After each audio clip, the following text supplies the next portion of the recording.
Salut internet, je sais que les sorties de vidéos sont un petit peu aléatoires cet été, mais écoutez, on essaie de préparer la rentrée avec l'équipe, ça demande un petit peu de temps, alors un peu de patience, septembre est bientôt là. On a parlé dernièrement de créatures légendaires qui font flipper dans plusieurs folklores du monde, j'en ai d'ailleurs profité pour vous présenter mon dernier livre, qui est toujours dispo partout, je vous mets un petit lien en description. Et bien aujourd'hui, je voulais faire un parallèle avec d'autres créatures cauchemardesques, mais bien vivantes cette fois-ci, des parasites, des plantes de l'angoisse, des animaux qui vous empêcheront de dormir, des trucs ultra toxiques. Préparez-vous, éteignez la lumière, et c'est parti.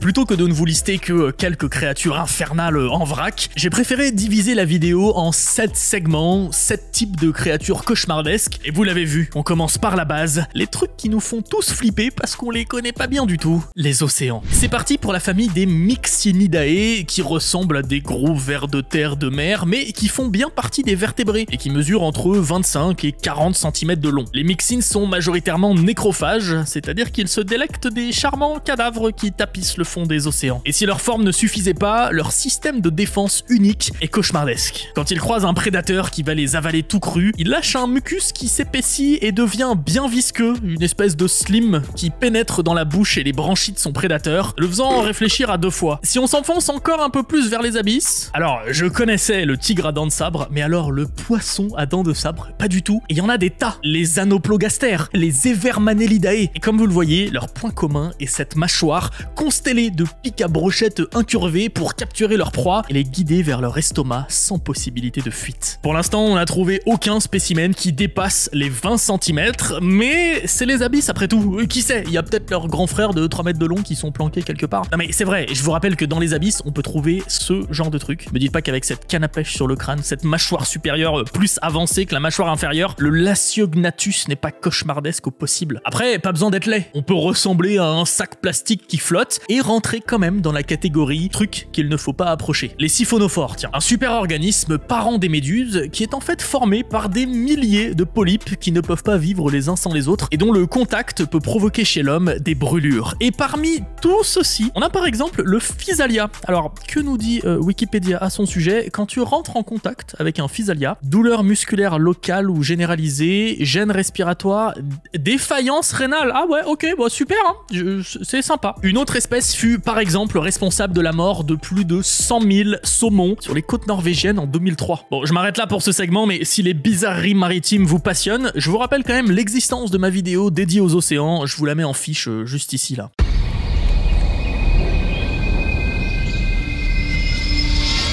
Cette petite herbe sauvage avec sa jolie petite fleur blanche s'appelle le Datura officinal. Si elle est ingérée, elle peut provoquer des hallucinations visuelles et auditives, avec en bonus une paralysie partielle, le coma, voire la mort. Donc non, vraiment, ne mangez pas ce truc, ne le fumez pas non plus d'ailleurs, et ouais, non, vraiment ne faites pas ça non plus, hein, ça sert à rien. Oh, des petits fruits rouges tout mignons! Ils viennent de l'Abrus à chapelet, Abrus precatorius, et il ne faut pas y toucher. Un seul pois peut tuer un enfant. Bonne ambiance. Le nom Abrus à chapelet vient sûrement du fait que les pois sont utilisés pour faire des chapelets, le contact avec la peau n'étant visiblement pas dangereux. En Inde, on s'en sert encore aujourd'hui comme unité de mesure chez certains joailliers. Bon, c'est pas hyper précis non plus, mais en gros, un rati, une graine, ça fait autour des 0,12 grammes. Une autre utilisation beaucoup moins raffinée, quelques meurtres ont même été commis grâce à ce poison. Mais bon, soyons honnêtes, la queen des plantes tueuses, c'est certainement la grande ciguë qui était utilisée pour les mises à mort déjà en Grèce antique. L'ingérer provoque vertige, vomissement, maux de tête, paralysie, convulsions et la bonne vieille mort. Socrate, par exemple, fut mis à mort en 399 avant notre ère par ingestion d'une boisson à base de ciguë. Mais tenez-vous bien, l'arbre le plus dangereux au monde, le voici. Le mancenillier a l'air tout banal comme ça, alors qu'il est toxique de A à Z. Les fruits sont toxiques, les feuilles sont toxiques, la sève est toxique, l'écorce est toxique, même son pollen de mort est toxique. Dès que votre peau rentre en contact avec un mancenillier, elle va s'inflammer, gonfler, rougir, et si vous ne recrachez pas le bout de fruit que vous venez de croquer, bon bah c'est certainement la dernière chose que vos papilles gustatives auront goûté. Aux Antilles, des panneaux sont même installés devant ces arbres du diable pour vous prévenir du danger.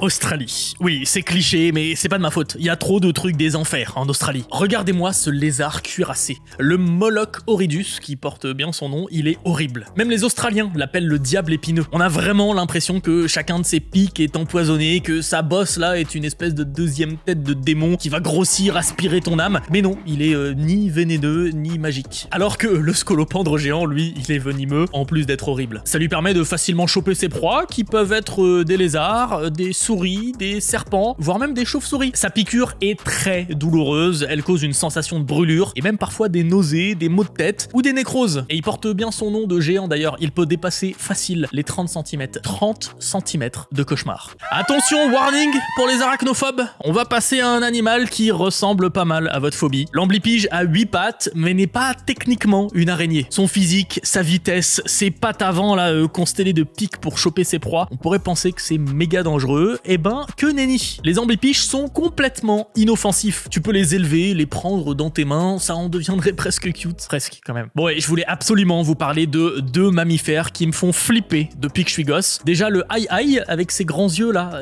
ses doigts crochus. Il est en plus endémique à Madagascar. Son troisième doigt est plus long que les autres et lui sert à aller chercher sa nourriture dans les troncs d'arbres. Point bonus, il est considéré comme une créature maléfique par les malgaches. S'il vous pointe là avec son grand doigt, la mort va venir vous chercher. Les gars, même les locaux ne l'aiment pas beaucoup. Et c'est pareil pour le deuxième, le tarsier. Ceux qui trouvent ce truc mignon, je suis désolé, vous êtes forcément un petit peu fous. Les peuples de Bornéo le considèrent comme un démon et je pense qu'ils ont raison. Ils vivent la nuit déjà, les tarsiers, ils mesurent que 15 cm mais mangent occasionnellement des oiseaux ou des serpents. Après, on va pas se mentir, vu le peu d'individus qui restent du tarsier comme du aïe, le cauchemar pour eux, c'est plutôt nous.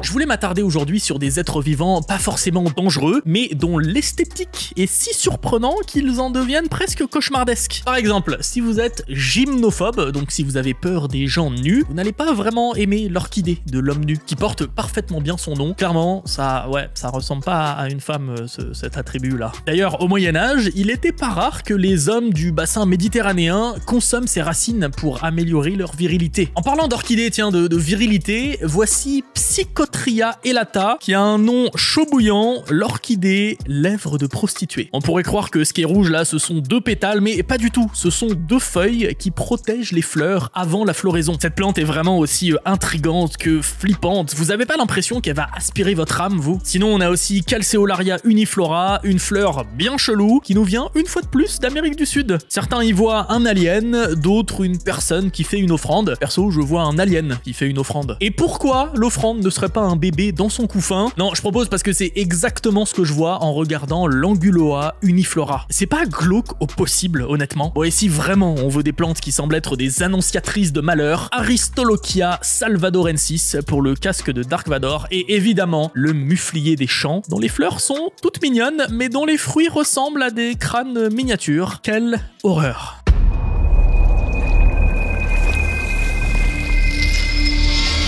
Quoi de plus cauchemardesque qu'un être qui vit en squattant un autre? Les copépodes ne sont pas une espèce, mais une sous-classe qui contient plus de 10 000 espèces. Certains se fixent sur les poissons, dans les branchies, dans la bouche ou dans les intestins, et ils sucent le sang et les autres fluides. Et ces copépodes sont un petit peu la base du plancton, vous voyez, l'élément dominant. Et le plancton, c'est la bouffe de plein d'animaux marins. Et comme si ça suffisait pas d'être un parasite, certains peuvent être porteurs de la bactérie responsable du choléra. Après, en tant qu'humain, nous on a plus de chance, ou de malchance plutôt, de se choper un autre parasite, le botryocéphale, qui arrive dans nos intestins quand on mange du poisson cru infesté. Une fois bien installée, la bestiole peut atteindre les 12 mètres dans notre ventre.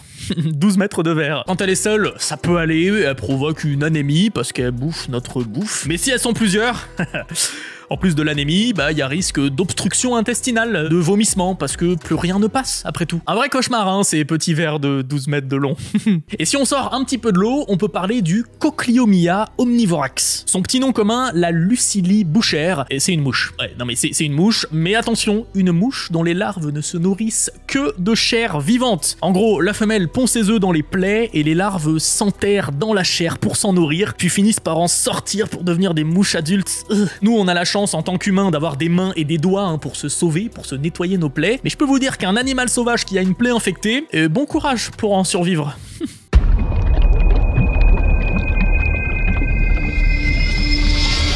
Vous savez ce qu'il y a de cauchemardesque aussi? Les envahissants. Les espèces qui se multiplient tellement qu'elles détruisent des écosystèmes entiers. Par exemple, voici le kudzu, une plante asiatique terrible. Regardez les tapis que ça fait. Elle étouffe le sol avec ses feuilles et empêche toute autre plante de pousser. En plus, elle est grimpante. Et en plus, elle est vivace. C'est-à-dire qu'une fois plantée, elle est en place pour quelques années. Elle est tellement invasive qu'une de ses sous-espèces est interdite en France depuis 2018. Et c'est loin d'être la seule espèce invasive en Europe. Tenez, la berce du Caucase, qui vient du Caucase. Des botanistes suisses et italiens l'ont découverte dans les années 1870 et l'ont ramenée en Europe pour la mettre dans des jardins botaniques comme plante ornementale. Une bonne idée, finalement pas très bonne. La plante peut atteindre les 5 mètres de haut et elle peut surtout produire des dizaines de milliers de graines. Donc forcément, ça a fini par envahir l'Europe. En Normandie, une ville a trouvé un moyen pour les éradiquer, des boucs qui visiblement en raffolent. Bon, et dans la mer alors? Surnommée l'algue tueuse, une souche de Caulerpa taxifolia a été rejetée il y a quelques dizaines d'années dans la Méditerranée, par erreur, par l'aquarium de Monaco. La boulette. L'algue tueuse s'est installée et elle a fait comme chez elle, a pris la place de nombreuses espèces méditerranéennes, alors que de base, c'est une algue tropicale. Et en plus, elle est toxique. Bon, mais visiblement, sa population décroît depuis 2011 sans qu'on sache trop pourquoi. Écoutez,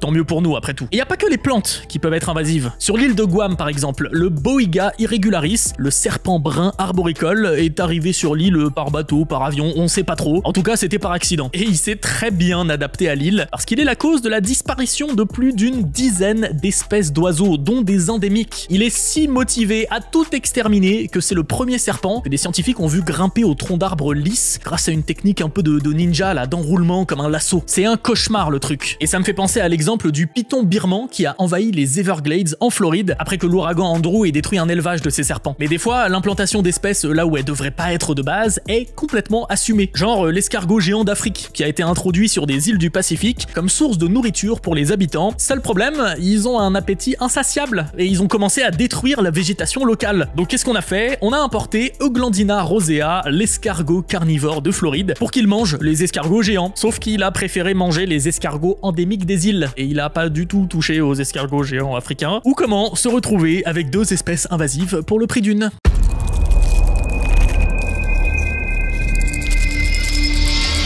Et on finit cette vidéo avec le cauchemar de tous les propriétaires d'animaux à poil, les puces.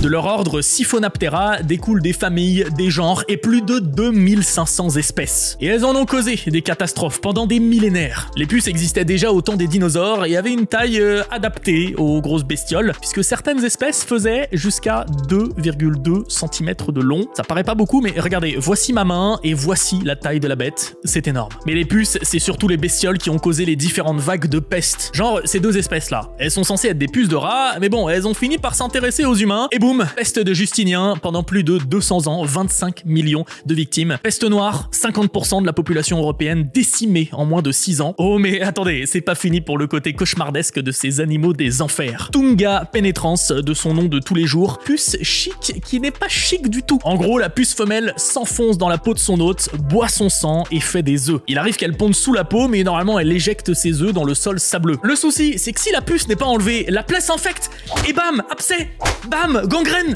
bam, tétanos. 3 bam dont vraiment personne ne veut en fait. Évidemment, les puces peuvent filer d'autres maladies, hein, sinon ce serait pas drôle. Fièvre des tranchées, tularemie, typhus murin, fièvre boutonneuse à puce. Donc bon, si on récapitule, les puces, ça envahit, ça suce le sang, ça file les maladies, ça crée des pandémies et c'est tellement petit qu'on ne peut pas les éclater avec une chaussure. Et en plus, quand on les regarde au microscope, non mais regardez, on dirait un monstre sorti du cerveau d'un psychopathe. Les puces, c'est la définition même du cauchemar, ok? J'espère que vous allez pas faire trop de mauvais rêves avec un invité spécial, toutes ces créatures bien réelles et bien vivantes. Ce qui n'a rien à voir avec les créatures dont je parle dans mon dernier livre, hein, qui est toujours disponible dans toutes les librairies, en vrai, en ligne, ainsi que dédicacé sur mon site internet shop.doc7.fr où sont aussi dispo mes 2 premiers livres évidemment. Messieurs, dames, merci d'avoir regardé cette vidéo jusqu'ici. Abonnez-vous, likez cette vidéo, n'oubliez pas d'activer la petite cloche si vous voulez pas louper les prochaines vidéos. Et vous savez quoi? Laissez-moi un petit commentaire pour me dire, vous, quel est votre être vivant qui vous terrifie au plus haut point. Je pense qu'on n'a pas tous les mêmes, ça m'intéresse. Messieurs, dames, je vous dis à très vite pour une prochaine vidéo. Salut Internet.